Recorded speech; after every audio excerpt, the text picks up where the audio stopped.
Trigonometry का table बनाना सीखेंगे। ये बहुत सारे बच्चे को जो ये टेबल याद नहीं होता है, हम अभी आपको 1 मिनट में टेबल बनाना सिखाएंगे। आप एग्जाम हॉल में भी इस टेबल को क्या कर सकते हैं, आसानी से बना सकते हैं। आपको करना कुछ नहीं है, जैसे sine theta, cos theta, tan theta, cosec theta, sec theta और कॉट थीटा ये लिख के रख लेना। इस तरीके से आपको एक टेबल बना लेना है। उसके बाद अगर इसको नंबरिंग कर लीजिए, नंबरिंग 0 से करना है, 1 हो गया, ये 2 हो गया, ये 3 होगा, ये और ये 4। आपको क्या करना है, सबको क्या करना है, इस सबको 4 से डिवाइड कर देना है। 4 इससे डिवाइड कर दिए और इस सब का रूट ले लेना है। सबका रूट ले लीजिए। अब जब सबका रूट लीजिएगा, जैसे 0/4 कितना होता है, 0 हो जाएगा, 0 का रूट 0 ही होगा, समझ रहे हैं। अब देखिए 1/4 का रूट क्या हो जाएगा, 1/2 हो जाएगा।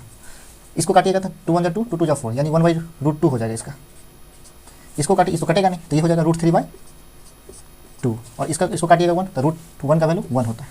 अब देखिए ये साइन का आ गया। आपको कॉस को निकालने के लिए क्या करना पड़ेगा, इसको जस्ट आप रिवर्स कर दीजिए। जैसे 1 हो गया, इसको यहाँ लिखिए, √3/2 हो जाएगा। इसको इसी के सामने लिख दीजिए, 1/√2 होगा। उसके बाद इसको यहाँ लिखिए, 1/2 होगा और इसको यहाँ लिख दीजिए 0। अब जैसे टेन थीटा का वैल्यू निकालने के लिए आपको क्या करना है, आपको टेन थीटा का वैल्यू निकालने के लिए आपको टेन थीटा इक्वल टू पता होगा। टेन थीटा इक्वल टू होता है sine theta by cos theta. आप साइन और कॉस का वैल्यू इसमें पुट करते जाइए और वैल्यू आ जाएगा। जैसे साइन का वैल्यू है 0 और कॉस का वैल्यू 1 है, तो यहाँ ये क्या हो जाएगा 0/1। इसका वैल्यू कितना हो गया, कोई भी नंबर में अगर 0 से आप डिवाइड करते हैं तो इसका वैल्यू क्या आता है 0।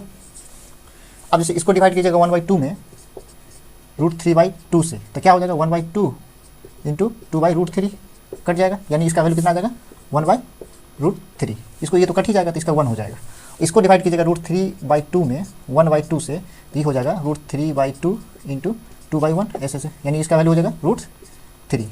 अब यहाँ 1/0 कितना होता है, ये इसको मीनिंगलेस कहते हैं या इसको नॉट डिफाइंड भी बोल सकते हैं, या इस यहाँ पर इन्फिनिटी भी लिखा जाता है।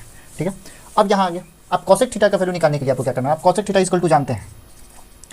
कोसेक थीटा इक्वल टू होता है 1/sin थीटा।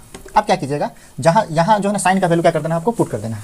जैसे मान लीजिए 1/0 कितना होगा, यहाँ सेम ये नॉट डिफाइंड होगा, यानी कि इन्फिनिटी होगा, समझ रहे हैं।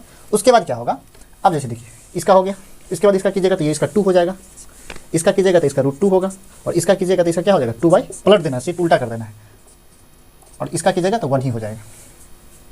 ठीक है, अब देखिए सेक थीटा इक्वल टू आप जानते हैं क्या होता है, सेक थीटा इक्वल टू होता है 1/cos थीटा। यानी इसको अब क्या करना है, कॉस को उल्टा लिखना है। इसको लिखिएगा तो ये 1 हो जाएगा, 1 का उल्टा 1 ही होता है। इसको लिखिएगा तो 2/√3 हो जाएगा, समझ रहे हैं।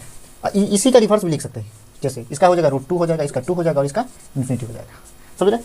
अब इसे कॉट थीटा को लिखना होगा, तो कॉट थीटा का वैल्यू आपको पता है, कॉट थीटा इक्वल टू होता है 1/10 थीटा। ठीक है, अब जैसे देखिए, अब जैसे 10 का वैल्यू उसमें पुट करते जाइए।